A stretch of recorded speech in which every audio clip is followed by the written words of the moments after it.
दोस्तों, दुबई में रहने वाले प्रवासियों के लिए दुबई गवर्नमेंट की तरफ से एक बहुत ही बड़ा अपडेट जारी किया गया है और इस अपडेट को हर अजनबी लोगों को फॉलो करना काफ़ी बड़ा अनिवार्य कर दिया गया है। अगर आप अपडेट को फॉलो नहीं करते हैं, जानकारियां नहीं रखते हैं, तो आने वाले दिन में देखा जाता है कि आपके साथ परेशानियां जो हैं बढ़ सकती है और बढ़ने के बाद में आपको बहुत ही बड़ी मुसीबत से गुजरना पड़ सकता है। तो इस वीडियो में हम पूरी जानकारी आप लोगों के बीच देंगे। बस 2 अपडेटें निकल के आ रही हैं, दोनों अपडेट को आप लोगों के बीच हम शेयर करेंगे। दोस्तों, यहाँ पर देखा गया है कि दुबई गवर्नमेंट की तरफ से ये बताया गया है कि अगर आप वर्क वीज़ा आप लेना चाहते हैं तो आप लोगों को पीसीसी अनिवार्य कर दिया गया है कि जिसके पास पुलिस वेरिफिकेशन सर्टिफिकेट है उसे एम्प्लॉयमेंट वीज़ा देने की अनुमति दी गई है। जिसके पास में नहीं है तो उन्हें बनवा लेना है, नहीं तो आप दुबई की वीज़ा जो है इशू नहीं कर सकते, न दुबई के वीज़े हासिल कर सकते हैं।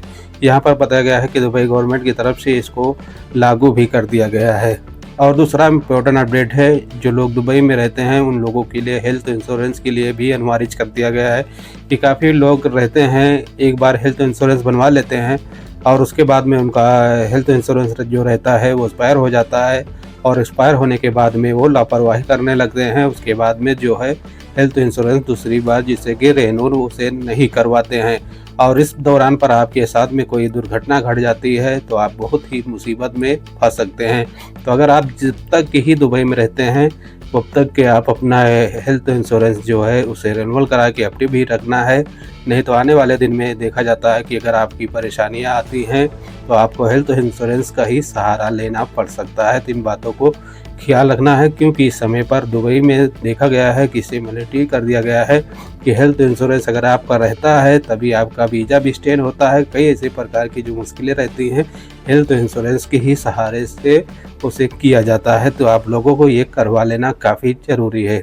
तीसरी इम्पोर्टेंट अपडेट है जो इस समय पर सऊदी अरबिया से निकल के आ रही है कि सऊदी अरबिया की गवर्नमेंट की तरफ से ये बताया गया है कि काफ़ी लोग कंफ्यूज हैं इस समय पर कि जो उम्रा का वीज़ा रहता है उससे 1 साल की उसकी वैलिडिटी जो है जारी कर दी गई है कि अगर आप एक उम्रा का वीज़ा लेते हैं तो आप 1 साल तक सऊदी अरब में रह सकते हैं।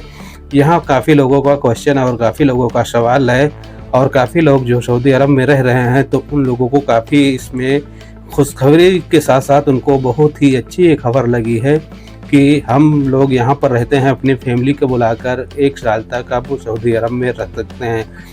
लेकिन दोस्तों, इसमें रीज़न कुछ और हैं। अगर आप उम्रा का वीज़ा लेते हैं तो उसकी वैलिडिटी जो रहती है वो 90 ही दिन की रहती है। 90 दिन के अंदर में ही आपको सऊदी अरबिया जो है छोड़ना रहता है। अगर आप ज़्यादा आप रहने की कोशिश करते हैं तो कहीं ना कहीं देखा जाता है कि जो सऊदी गवर्नमेंट की तरफ से कभी ऑफ़र जारी कर दिया जाता है तो आपका वीज़ा जो है एक्सटेंड कर दिया जाता है।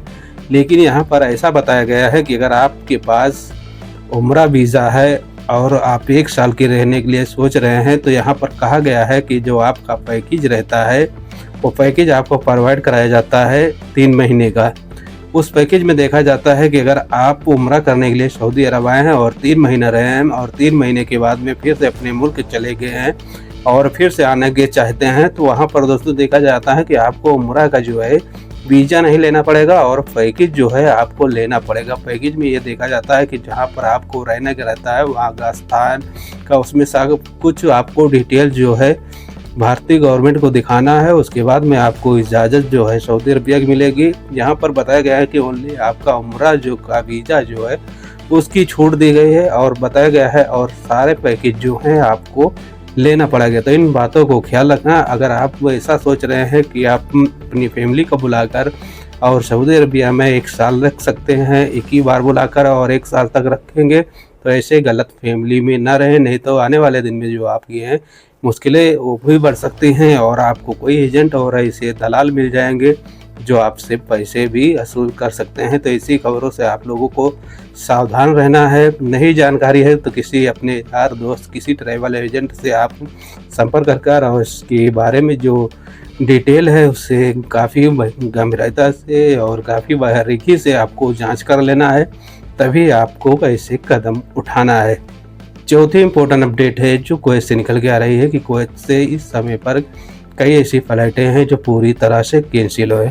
दोस्तों, यहाँ पर रीज़न देखा जा रहा है कि कुवैत में और बहरीन से इस समय पर जो भी फ़्लाइटें ऑपरेट हो रही हैं वो कुछ लिमिटेड ही ऑपरेट हो रही हैं थोड़ी ही बहुत अपडेट हो रही हैं। तो आप लोग अगर कुवैत या बहरीन से यात्रा कर रहे हैं तो यात्रा करने से पहले आपकी फ़्लाइट की बायोडाटा में जाकर आपको टिकट के बारे में जानकारी कर लेना है, तभी आपको टिकट बुक करना है। नहीं तो आप टिकट बुक कर लेते हैं और आपकी फ़्लाइट जो है कैंसिल रहती है तो आपको रिफ़ंड जो है फँस जाता है। आपको रिफ़ंड वापस मिलने में भी समय लग सकता है। तो इन बातों को ख्याल रखना। अगर वीडियो में कुछ जानकारी मिली होगी तो अपने दोस्तों फ्रेंडों में शेयर करें। आपका कोई क्वेश्चन या आपका कोई सवाल है तो आप कमेंट सेक्शन में अपनी राय जो है ज़ाहिर कर सकते हैं। मिलते हैं एक नेक्स्ट वीडियो के साथ। जय हिंद, जय भारत।